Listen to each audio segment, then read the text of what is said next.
On this episode of Roasts, we've got Goose, we've got snake oil, and we've got a lot to learn about cooking rice. In a battle between hunter and angler, who will take home the crown? Let's find out. Welcome to MeatEater Roasts, MeatEater's cooking competition show where we pit two ordinary wild game cooks against each other in the kitchen while more seasoned wild game chefs and cooks harass and critique their cooking. Contestant number one, hailing from New York, New York, 5 feet 6 inches tall, Corinne Schneider. Contestant number two, hailing from Wyoming, 5 foot 4 inches tall, Maggie Hudlow. Now on to our judges. Our first judge, Linda Huang, is the owner of Hummingbird's Kitchen in Bozeman, Montana, where she prepares traditional Chinese cuisine as well as sells teas and sauces to go. She has been nominated for the Best Chef in the Mountain Region James Beard Award. And sitting next to her is the lowly Hillary Byrne, Senior Director of Post-Production at MeatEater. Hillary has, I've now found out, about 6 years of wild game cooking experience. Ladies, thank you for participating. What do you think about the matchup today? Well, I'm a little nervous. Corinne's been talking about making a potion. Are you two ready? So ready. Prepare yourself. Ta-da! What do you guys call this animal? A goose? A Canada goose? Canada goose, good job. We don't have the whole bird for you. We have a breast, a skinless Canada goose breast that. No feet. No feet. Sorry. All right, let me show you. This is actually what I brought home from Kansas.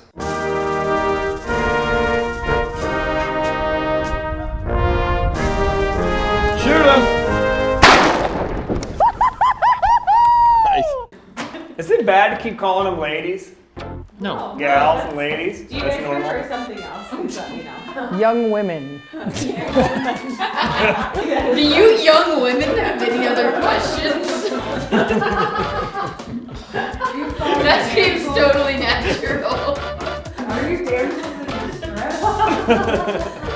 Oh my God. This is the only, we just gotta cook the goose in 90 minutes? That's right. There's no canned cream of mushroom soup or nothing gross? No. All right, ladies, if there are no further questions, the clock starts now. Alright, let's do it. Because it's kind of stinky, so I feel like washing the meat. Corinne has gone to washing her meat. As a professional chef, Yeah. Linda, where do you land on washing meat? Yeah, normally we don't. Right, because?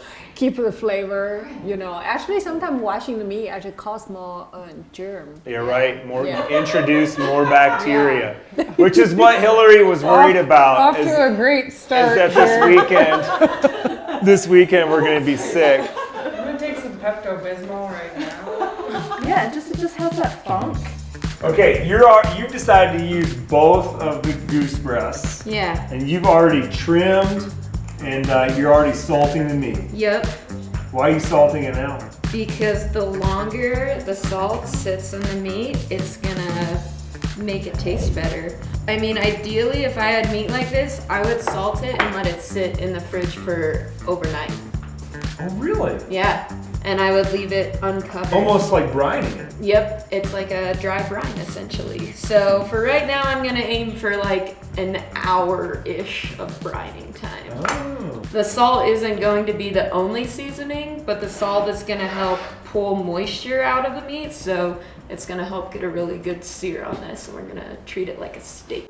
All Corinne knows is that she's gonna feed it snake oil. Hey guys, it's on the shelf. You normally don't have.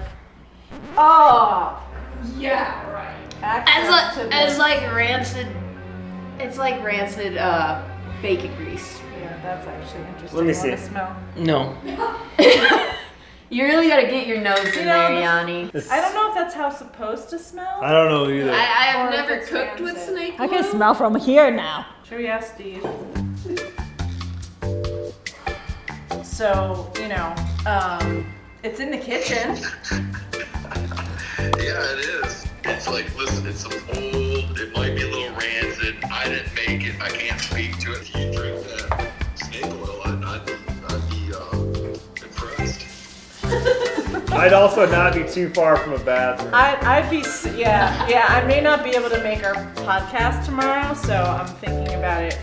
All right, Steve, we appreciate your yeah. input.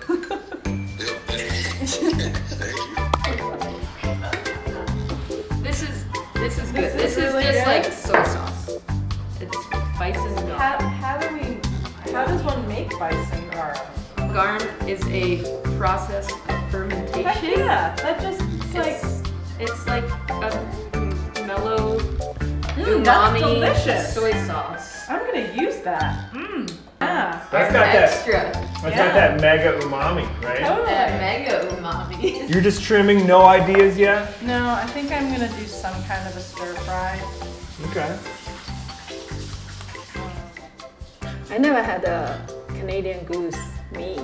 Canada. Canada goose meat. Okay. I had a Canada goose jacket, very expensive. No, I'm interested to see Corinne stir fry and to have you here critiquing it, because for me, stir frying, it seems like no matter what I do, my meat never ends up being quite right. Like it ends up being too much like kind of gray, not crispy, not flavorful. First question, how thick you cut your meat? I try to do it pretty thin. That's some of my pieces are probably too thick. Yeah, that's the first step. I found some beets. I'm going to roast some beets.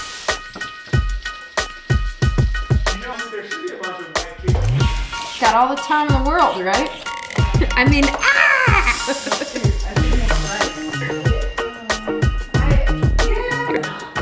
Yeah, the salt leg. Chop, chop. On my dirty cutting board.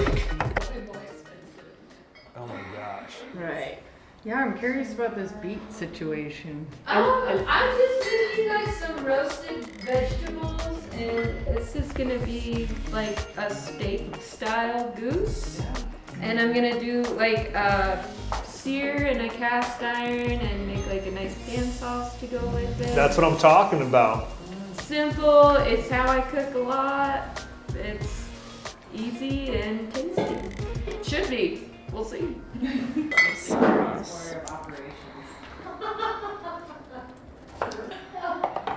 Did you find sesame oil? I did, yeah. Okay, Thank you. Not a very A little bit more of this. I need to let you guys know that you have 1 hour left. We'll use this. All right, let's see Corinne's rice technique here. She's just gonna dump an unmeasured amount of rice into the pot. And that's probably like a cup and something. Okay, Use your fingers for do this a bunch of times. The rice will get cloudy. And that's like the extra starch coming off, right? And you can just do that a couple of times with cold water. Does it make it less or more sticky? Does that anything to do with less that? sticky. So you want to have like the texture is better, paste, and more fluffy. Yeah, fluffier. Regardless of the amount of rice in the pot. The top of the finger touches rice, and then the top of the water should be your first crease. Yes, that's it. Linda, have you heard of this rice measuring technique? This is every Asian. It doesn't matter what part of the Oh, world the Asian you are. entire continent measures their rice and water this way? Like the East Asian. Put this rice away. And I'm not kidding you. It wasn't Linda.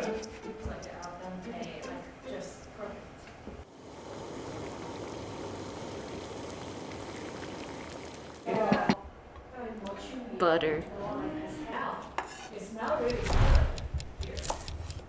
Okay. I think coming into this, a lot of people think, oh, I'm gonna have to be creative and wild and go crazy. But then when it's time to just make something that's going to be good, Yeah. that you're going to be judged on, you got to fall back on what you know the best. Right, totally. Well, they're not gonna get very high creative score then. I thought you wanted to eat something good, Hillary. I do. I'm still not convinced. Not a potion. I'm not convinced yet that it will be good. Oh. I like Maggie. Maggie's using a lot of salt. I like that. I'm a salt fan. This is actually sugar. I Now, see, that's creative to me. just did this on a steak the other night, and you get a really good caramelization with just a little sprinkle of sugar on top. Ooh. We'll see how it works on Goose. So distracted by Corinne's rice boiling right now. Uh-oh. Corinne. I put it on simmer. Crap. It's on sim. It doesn't go any lower than this. Well, just like open the lids and close a little bit. Just leave a little gap. The Asian girl is gonna deliver terrible rice. Wait for it. Cannot cook rice. Corinne, do you wash the mushroom? No. Well, with mushrooms, you don't really wash them, right? I don't know. It's from Canada. They're clean. You ever seen anybody make mashed potatoes like this before? You know, the mashed potatoes are not going to be the star of the show. Who wants to try grizzly bear fat? Ooh. Oh, hopefully this stuff is fresher than the snake oil. All right. Oh, it's fine. That's fine, right? Oh, yeah. I wonder how they got a This is the first time I'm consuming anything off of Grizz. Cooking my goose in some duck fat. Goose in there. Ooh, that looks. Into the oven.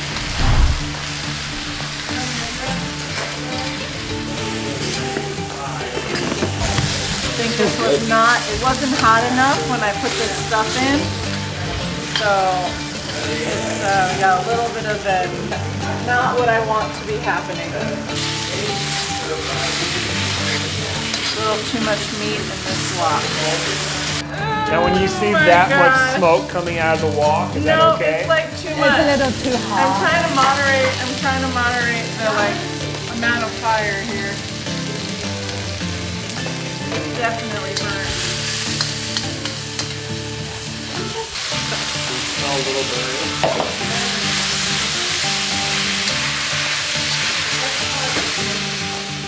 It's not very flavorful.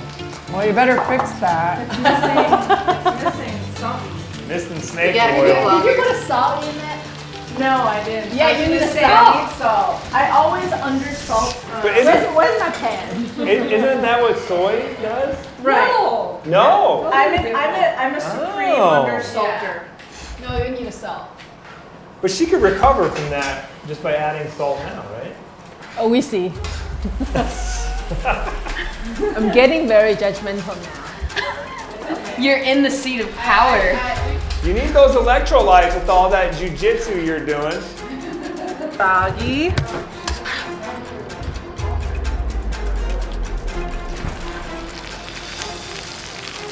I think it's a credit to the goose that the breasts are so tender, right? It was just, you saw how low that one just registered? God, now they're overcooked. Get them out of the pan. It's just at like 107, now it's at like... Ladies, you have 15 minutes. I feel like I may be done. You might want to cover yours. You might be able to use a microwave. It might have a warming setting. Here, I'll just I like the teamwork here. defrost, keep warm. Okay, perfect. Just keep It's it a warm. fancy one. It has a warming setting. Okay, keep warm for 10 minutes. Right? Is that how much time we have? Yep. Or we're resting. Damn it! Over for 10 seconds. How does this work? Yeah, that's just the No, noise but- it makes. But it's going down, it's counting down. 6, 5, 4, 3, 2, 1. So that 10 seconds or 10 minutes? Darn. Oh, I would just add zeros at the end then. How many media ladies does it take to operate a microwave? I am sauteing some shallots in the duck fat that the Goose cooked in. And then I'm gonna deglaze it with a little red wine, beef stock, and finish it off with a fat knob of butter. Pan sauce.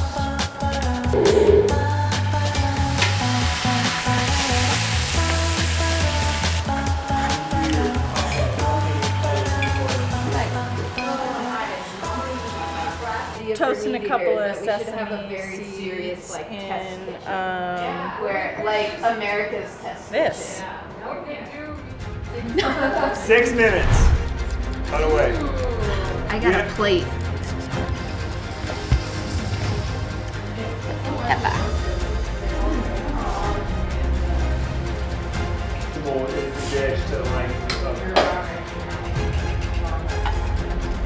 I should have done this before. Done a smaller plate. 2 minutes. Oh my God. 60 seconds. Oh, my sauce broke! Oh no!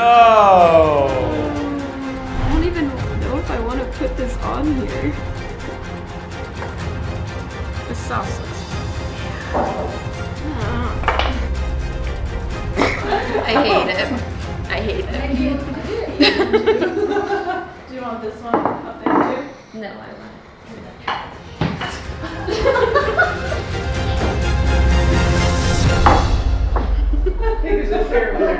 Time's up. All right, Corinne, since you're closest and your food has been done the longest, why don't you bring it over? But tell us what you made. Okay. It's just a stir fry. Would you have done stir fry if Linda wasn't here? Yeah. So you're not just trying to like get in favor with the Chinese judge I here. am disadvantaging myself by stir frying for her because she's the stir fry / authentic Chinese cuisine queen. You know, I can lose creativity points in that I often do just cook kind of how I ate growing up. Yeah, just like texture-wise, it's really good stir fry. Yeah. I was a little concerned when we were smelling that pan for a little while. Some of the burn. Little burn. But yeah, I mean, I'm a salt fan, so I could have gone with a little bit more salt. Maggie, we're ready for you. The colors. Yeah, it's just a simple like steak style goose with some roasted beets and carrots and some mashed potatoes that were smashed in a strainer with a wooden ladle.